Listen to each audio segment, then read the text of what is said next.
Do you want to know how to improve emotional intelligence in children?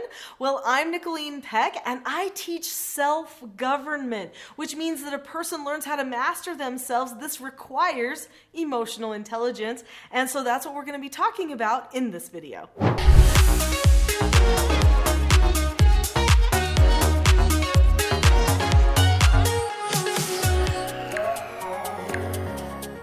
Emotions are part of who we are, and we shouldn't call emotions bad, but we also shouldn't cater to every emotion that we have either.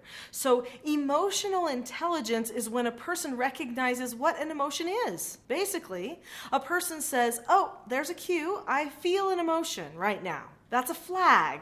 It's a sign that something needs to be addressed. Either there's a problem outside of the person or there's a problem on the inside of the person. And that person needs to address it and make a plan for how to move forward. The emotion, if catered to, puts the person in emotional bondage.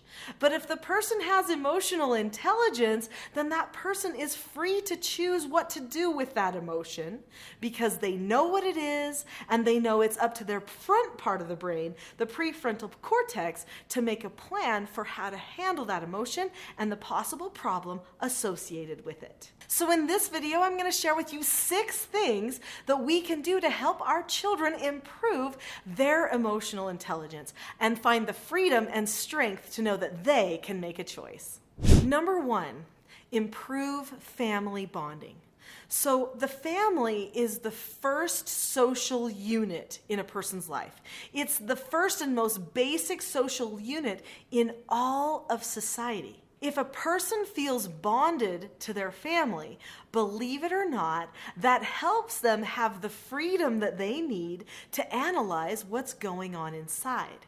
If there's disconnection and dysfunction within the family, the person has a hard time feeling like they have the energy or even the know-how to analyze what's going on in their own brain with their own emotions, and then they end up stuck. Some of the ways that we can improve our family bonding is by discussing and planning together as a group.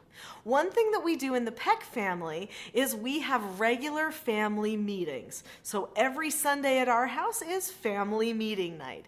And we talk about the things that our family is working toward.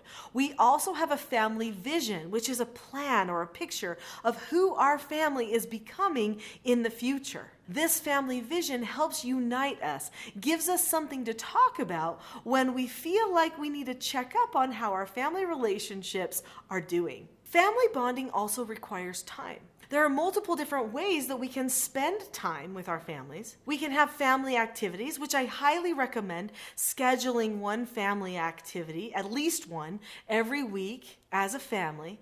But also we can work together as families. Don't forget the beautiful bonding time, the memories that are made when a family works together. Plus, you'll be teaching your children life skills at the same time. The second thing that we can do to improve emotional intelligence in our children is to teach them about roles and to honor family roles. Now, I know you're thinking, how is this helping my child get in tune with their emotions? Well, because they get to understand leadership when they understand the family roles. So when you teach your children about parental leadership and how they are supposed to be the student or the learner from the parents, and the parents are supposed to be the teacher, then they become aware that there are certain forces or certain people that should be in charge of others. This helps them trust you and your analysis of what is going on within themselves.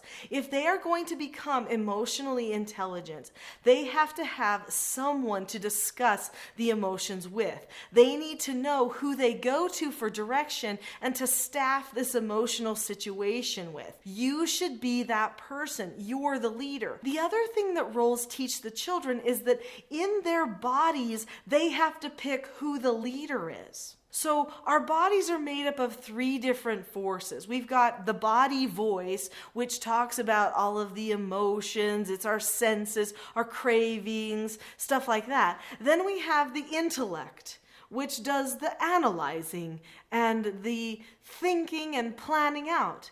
And then we have the heart voice, the voice that tells us what's right and wrong, good and bad, true and false. And that's where our will is rooted. These three voices work together in order to help a person maintain their emotional stability. So if a person is emotionally intelligent, they understand the roles that are happening within them too, and they decide who gets to be the leader. Is the body going to be the leader? Because if the body is always the leader, then everything becomes about the sensual and the senses and the cravings and the comfort and the desire and the what I feel. We can have feelings, but we shouldn't have our feelings be the leaders. If so, we end up ruining relationships and not being able to solve our problems very well. So who should be the leader within us? So the brain does a great job of helping to decide that, especially if you've already planned ahead of time who the leader is. The leader, though, should not be the brain, because the brain is like a puppet,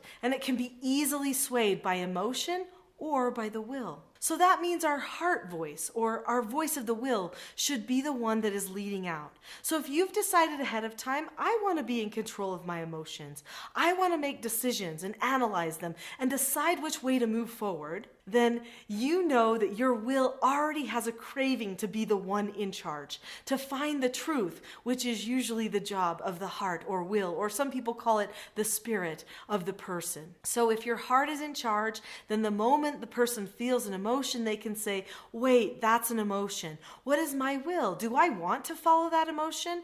Wait, no. What should I do instead? So then it can engage the logic or the brain to start doing the analysis to help the person not feel like they are a victim to their emotions anymore. Number 3, self-assessment. Teach your children that it's okay to have self-assessments. In fact, one of the ways we teach our children to self-assess is by analyzing them. So we praise them when things go well, we correct them when they need to make improvements. This teaches them that they should also be self-assessing themselves.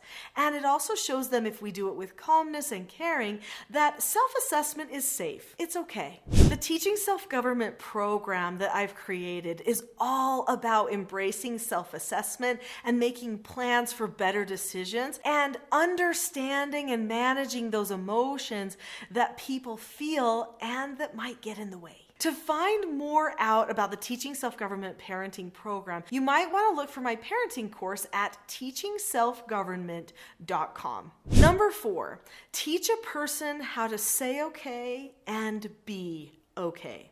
So in the Teaching Self-Government program, we have 4 basic skills that we teach to children. All of those 4 basic skills require a person to keep a calm face, voice, and body, which means that they choose to be okay. And to drop the subject, they also say okay. When a person gives instruction, they say okay. When they get a no answer, they say okay. When there is a negative consequence to one of their behaviors, they say okay.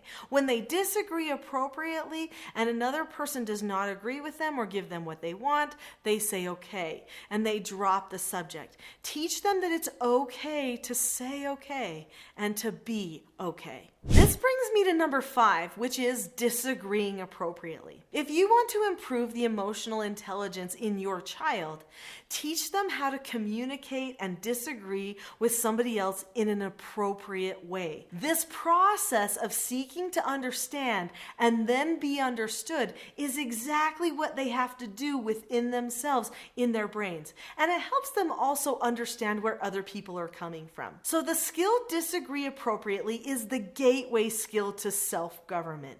If a person learns this skill, that launches them on the path to self-mastery. There are multiple steps to this skill.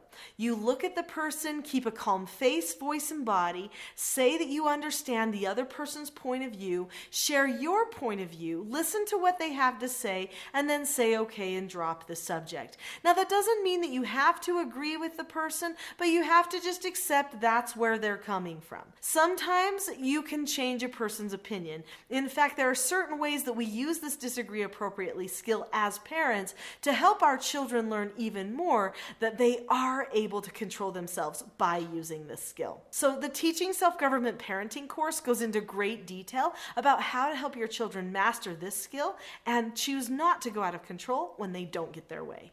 Number 6, point the children toward calmness. So emotions are things that put us in a state where we feel like we're not regulated properly. So help them figure out what state they need to be in order to feel in control of themselves. That is a state of calmness. When they feel like they're not going to be controlled by what's going on outside of them because they have complete comfort and calmness and control on the inside. When a person has emotional intelligence, they choose to seek for that calmness instead of seeking for dominance or for pushing their emotions on other people, trying to control and manipulate. They know that if they hold a power called calmness, this will help them be more understood than dumping and vomiting their emotions on other people.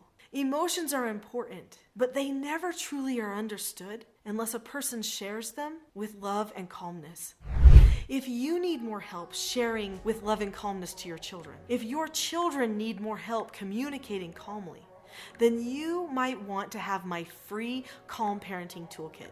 Because you have listened to this video, I'm going to give it to you completely free if you click on the link in the description to this video. It will take you to the Calm Parenting Toolkit on my website, and you can have access completely free. This toolkit will give you some of the tools that you need to start on your teaching self-government journey, and it will help you better analyze yourself and teach your children how to analyze themselves and choose calmness. Click on the link below. You won't regret it.